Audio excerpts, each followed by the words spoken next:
5 tahun yang lalu itu Karen diusir sama Arya. Tetapi karena mereka takut saya marah, mereka ambil Karen lagi. Dan waktu saya marah besar, saya bilang nggak bisa, kalian udah usir, hak itu ada di saya. Apa yang dilakukan oleh ayahnya Arya, saudara Diki Klaprot, saya sebut namanya, atau Richard Klaprot, dia minta Karen untuk berbohong, untuk bilang kalau Karen itu bersinah.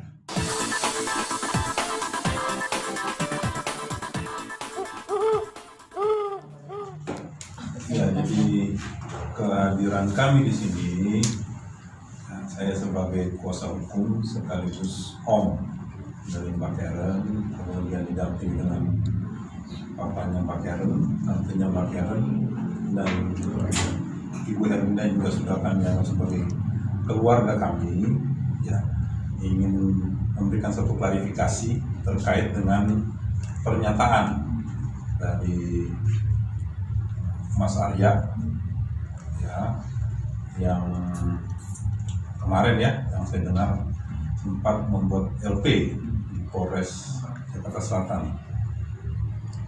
Sebetulnya ini bukan berita baru bagi saya sebagai kuasa hukum. Ini saya bisa berani katakan bahwa ini berita yang basi. Kenapa berita basi? Bargaining ini sudah pernah ditawarkan kepada saya selaku kuasa hukum, di mana dia meminta supaya kasus kematian anak daripada Mbak Karen, itu Zevi, ini diberhentikan, diganti dengan mereka tidak akan menggembar-gemborkan kasus perzinahan yang dilakukan oleh Mbak Karen. Mereka lupa bahwa kasus perzinahan yang mereka gemborkan ini itu sebetulnya sedang berproses juga di Pengadilan Negeri Jakarta Selatan terkait dengan proses perceraian, sekaligus waktu itu untuk mengasuh hak, untuk mendapatkan hak asuh dari anak, ya. Jadi bagi saya ini bukan sesuatu yang besar, ya. Ini hanya satu hal yang coba mereka gunakan, mereka pakai sebagai pengalihan perkara yang sedang dilakukan lidik oleh pihak kepolisian, ya. Kita berharap bahwa apa yang menjadi fokus kita, bahwa kasus kematian Zevi ini harus terungkap. Ya, sekali lagi saya tidak menuduh dan kami keluarga tidak menuduh apa-apa, tapi ini harus diungkap sehingga nanti jadi jelas dan terang bahwa kematian yang dialami oleh anak Mbak Karen ini betul-betul bisa diungkap dengan gamblang oleh pihak kepolisian. Ini dua pertanyaan dari saya. Pertama adalah yang dimaksud dengan laporan perzinahan itu yang seperti apa sih Bang? Itu yang pertama. Yang kedua, apakah dengan laporan ini buat Karen jadi bergeming atau omongan sini buat jadi oke, kita akan deal-dealan seperti apa? Ya, jadi gini, pasal perzinahan ini bukan satu pasal yang seenaknya kamu ngomongkan. Karena kenapa? Ada risiko di situ, tadi sudah dikatakan sama Mbak Herminda, bahwa ketika saya membuat satu dalil, saya menuduh seseorang sudah melakukan perselingkuhan dan saya tidak bisa membuktikan, maka saya bisa menuntut balik. Apa pasalnya? Pencemaran nama baik. Anda sudah membuat orang itu karakternya mati, cuma gara-gara tuduhan Anda yang tidak masuk di akal. Maka tadi saya katakan, mereka membuat pasal perzinahan ini itu sebetulnya sudah basi. Saya bilang nanti tulis basi gede-gede. Ya, kenapa saya bilang ini sudah dimasukkan pada saat di proses perceraian di Pengadilan Negeri Jakarta Selatan, gitu loh. Jadi silakan mereka mau berkuar apa-apa saja, itu hak-hak mereka. Makanya kemarin saya berani mengatakan begini, apakah karena Arya itu masih sayang sama adik saya yang cantik ini, gitu loh, sehingga akhirnya dia coba membuat seperti begitu, ya kan? Jadi ini untuk saya itu terlalu murah. Ya, mereka buat pernyataan seperti begitu. Sekali lagi saya katakan, apa yang Anda dalilkan harus bisa Anda buktikan. Kalau Anda tidak bisa buktikan, saya akan tutup balik. Ini menyangkut nama baik tidak hanya Mbak Karen, tapi tadi Mbak Irna katakan keluarga besar Puru. Ya, saya akan fight untuk itu. Dan jangan lupa, ya, saya punya bom waktu, ya, dimana saya akan menuntut balik setiap perbuatan yang dilakukan terhadap kami semua. Yang kedua adalah itu boleh saya tambahkan sebelum saya takut saya lupa. Siap. kata persinahan ini itu selalu dipakai oleh keluarga ini, keluarga besar mereka, untuk membela diri mereka. Beberapa tahun yang lalu, ini tadinya saya nggak mau sungkapkan, tetapi 5 tahun yang lalu itu Karen diusir sama Arya. Tetapi karena mereka takut saya marah, mereka ambil Karen lagi. Dan waktu saya marah besar, saya bilang nggak bisa, kalian udah usir, hak itu ada di saya.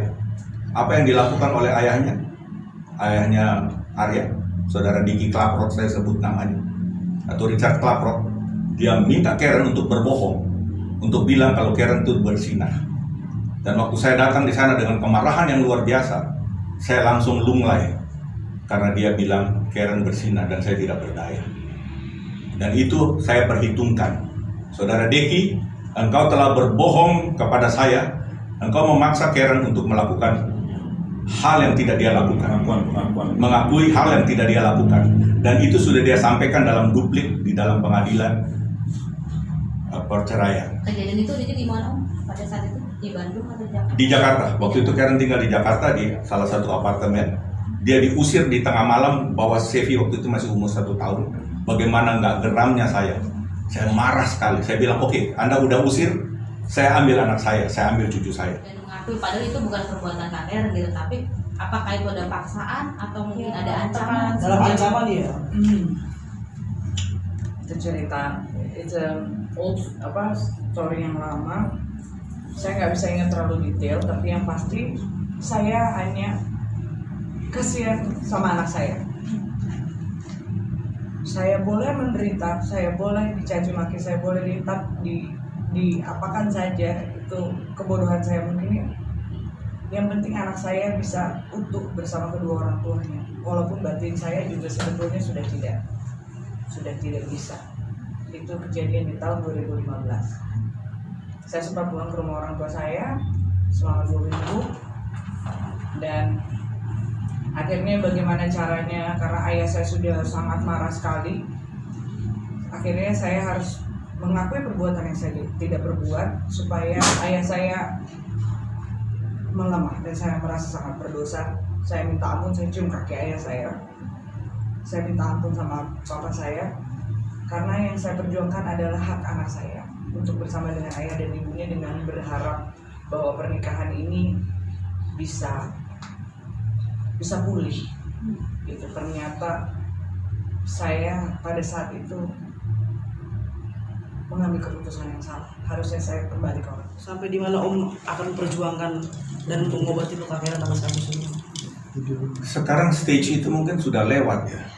Sekarang saya berpandangan seperti ini, kematian cucu saya jangan sampai sia-sia.